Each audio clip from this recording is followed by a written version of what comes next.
Thank you very much. As the keynote speaker said today, Africa has a huge financing gap, including Nigeria. We have lots of projects that need to be completed, good roads, education, healthcare, but we simply don't have the money. Now, what do other countries do? They negotiate abroad and try to get the international community to give them the best deal. And like I said earlier on, in international law, you don't get what you deserve, you get what you negotiate. So it is imperative for us to send the best minds that can negotiate the best deal for us. Many times Africa is cheated at the international stage, including Nigeria, because we simply go there not with the best minds. We need people that understand the intricacies of international law to be able to go there and negotiate the best deals for us. And I'm impressed that the incoming administration, they've talked a lot about being deal makers, and we have to see that in action by getting the best deal abroad to build our roads, to finance infrastructure projects, and to make our societies better. Thank you. I was privileged to be the keynote speaker at the second symposium in honor of Professor Damilola Olawi. Privileged to have known him for 20 years, and the title of today's lecture, which is Nation Building and International Financing, the legal perspective, is one that is close to my heart. I'm interested in the development of this country, interested in the development of Africa. I know law is an instrument of development, it's an instrument of growth, and to be bringing both together in terms of development and international financing is just bringing two of my highly regarded subjects together. And in today's session we highlighted the gap in infrastructural development in the country. It is gaping, it is obvious to everyone standing around, starting from power to roads to health, education, equality. The needs are there, they're obvious. We've identified during the course of today's lecture that there's need for an efficient and effective deployment of international finance and domestic finance in resolving a lot of these gaps. We are hopeful that the new administration will take on board some of the learnings from today's session. There is a plan to ensure that the talk is published, and we're hopeful that in the coming years we'll look back and this lecture will have served a purpose as part of the nation building process. We hope as well the young lawyers in this room today have been motivated, have been encouraged to seek to use law as an instrument of development. We're hoping that they would not think the law is only limited to the courtrooms.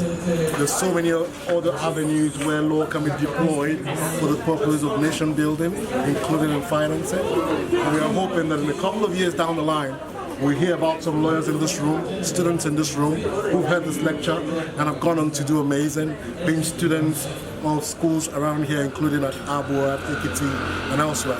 We're hopeful as more of this symposium goes on, that Professor Olawi will continue to be a beacon of hope, a beacon of encouragement to students to aspire to greater heights. Thank you very much for having me. Thank you very much. As you all know, this is the second edition of the symposium in honor of the learned Sikh, Professor Damilola Olawi, Senior Advocate of Nigeria. We had the first edition last year, we're having the second edition this year. Now, the edition for this year has focused so much centrally on nation building and international financing.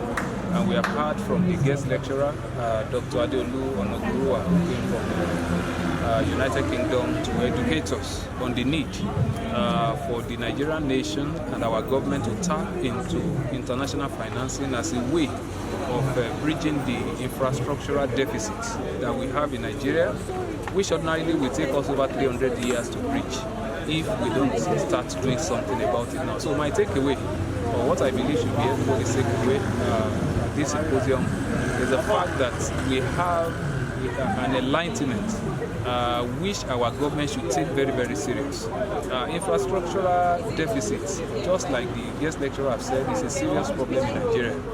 You hardly can go through any road in Nigeria now for 1 hour without running into a ditch or without running into a serious pothole. And these are avenues for people of the underworld to do their attack.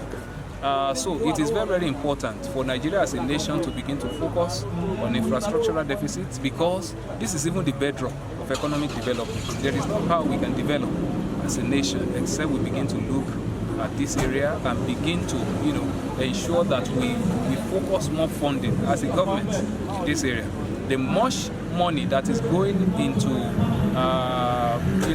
running the government, especially, financing political office holders.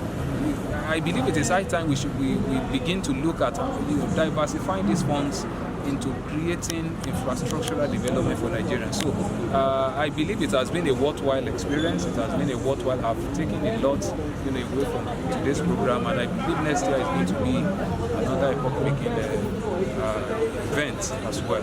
Let me start by saying the aims and objectives of this program is to steer motivation in the mind of young lawyers, aspiring lawyers, and the youth in general who may likely find themselves in this profession by extraying the life, achievement, and track records of Professor Damilola, a man who has achieved a lot within 3 decades of his lifetime.